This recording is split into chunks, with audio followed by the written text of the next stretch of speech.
story. It's a true story. I know it's true because it happened to me. A number of years ago, I had a dream. And I can remember that I was alive when Jesus came again.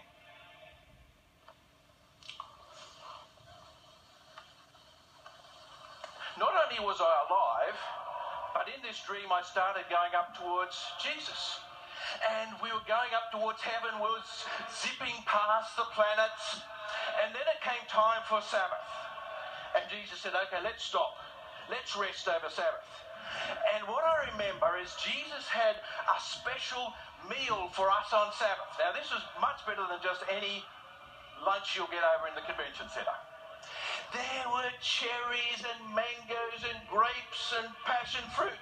Every wonderful food you could imagine was at this table that just stretched. I couldn't see the end of it. And I sat down at that table. And as I sat down at this table in my dream, I sat there and I looked at the people who were sitting next to me and opposite me. And right on this side here, there was a man, he had a very round face. And I said to him, what's your name? And he said, my name's Martin Luther. Really? Martin Luther? Whew. I've been to where you've nailed up the 95 cc's and all these different places, and tell me more, and tell me some of your stories. And he was sharing them with me, and I'm sitting here in this dream and I'm just soaking in these stories from Martin Luther. Then I looked at the man on the other side of me. He had this fairly thin man. He had a big long beard. And I said, what's your name? And he said, I'm John Huss, your Huss. I said, yeah, not really? And I saw your movie on the Hope Channel. Tell me what it was like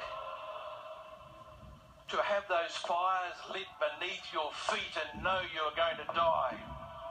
And he's telling me these stories, and I was just in absolute, I was just soaking this in. Then there was a man on this side of the table, and I said to him, what's your name? He said, I'm John the Baptist. You're not. Jesus said, you're the greatest man that's ever lived. Imagine baptizing Jesus, preaching. Tell me more. And for about 15 minutes, he was telling me story after story of what it was like to be on planet Earth with Jesus. Then, right opposite me, was this insignificant, short, little red skin. And I said to him, well, what's your name? He said, I'm the Apostle Paul. I said, the Apostle Paul? Really? You're my favourite Bible author. Tell me more.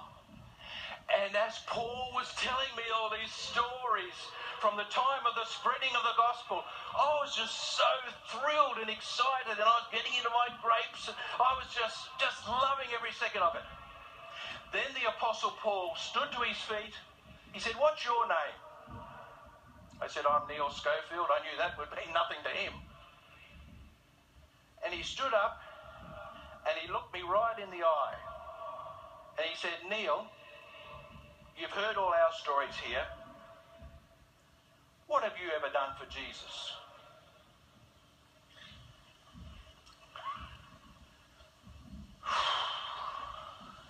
I got such a shock that I woke up in a cold sweat. You see, I woke up and I realised I was not ready for Jesus to come. Why? Well, it wasn't a matter of what I had done or hadn't done. That was just a symptom. The issue was this. For me, Jesus was just a segment of my life. For those men, Jesus was their life. For me, Jesus would come back as an acquaintance at best. For these men, Jesus would come back as their best friend. I woke up from that dream and I recognized my woeful spiritual condition. I realized I needed Jesus in my life. That night, by God's grace, I accepted Jesus as my wonderful, merciful Saviour, my precious Redeemer and friend. Now I long for the day where I can look up and say, "Lo, this is my God. I have waited for him, and he will save me